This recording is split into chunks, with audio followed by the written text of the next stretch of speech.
Perdicas, a park biologist with Metro Parks serving Summit County. We're here today in San Run Metro Park to discuss with you a project we encountered 3 years ago. We began studying coyotes and their ecology and behavior in the Cuyahoga Valley region. We are studying coyotes in Cleveland Metro Parks, Cuyahoga Valley National Park, and Metro Parks serving Summit County. My name is Beth, and I've been working on this project for the past 3 years now.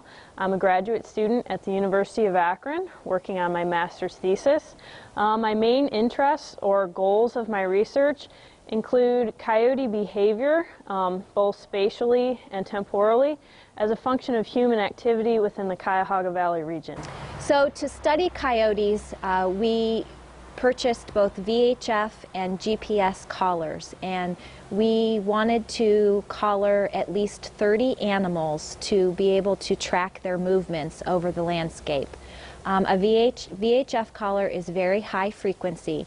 The way those collars work, the collar itself has a radio frequency inside of it, just like a radio station that we tune into. We use telemetry equipment, and we're able to go out onto the landscape and track the individual animal and collect locations on where that animal is in the landscape based on our GPS location and the coordinates on where the animal is actually located. My name is Franckowiak. I have been part of this project for about 1.5 years now. I am a graduate student at the University of Akron, and I am looking at space use by coyotes in an urbanizing landscape and the implications for the management of these species. The GPS collars are quite inventive. They use global positioning system. They use satellites to send data directly from the collar to a base station at a computer at our office. They have a cell phone chip inside the collar, and that collar sends a text message with satellite information. It sends GPS coordinates to a base station at our office, and we can download each morning the location of the animals that have a GPS collar on.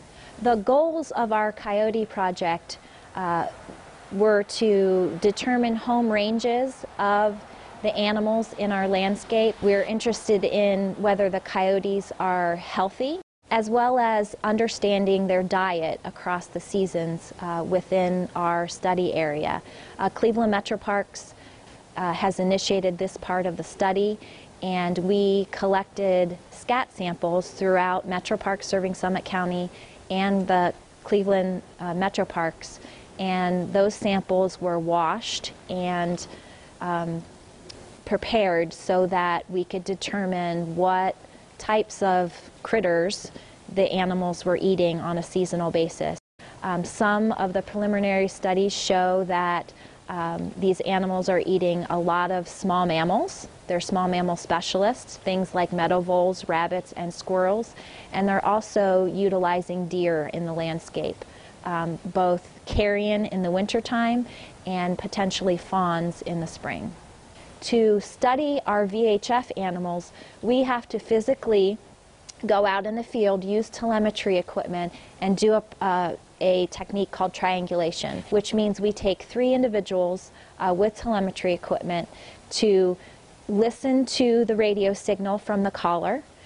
We stand in locations surrounding the location or the presumed location of the animal, and we take bearings based on what we're hearing with our telemetry equipment. Because coyotes are our top predator in Ohio, many people fear them and they are misunderstood. Part of the reason why we're doing this project is because we would like to have a better understanding of what coyotes are doing in our landscape so that we can educate people and inform them about just how interesting these animals are.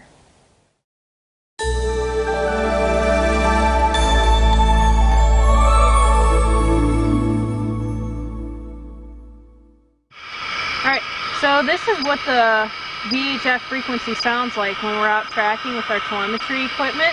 It's just a series of beeps. If the animal starts moving, you'll get multiple beeps. They'll be overlapping each other like you're hearing here. So when we're out tracking an animal, we can say, oh, he's laying down now, the beeps are pretty steady, he's not really going anywhere. Or we could say, oh listen, they're bouncing all over the place, he's running around like crazy. So that's the neat thing about the VHF collars when we're out radio tracking.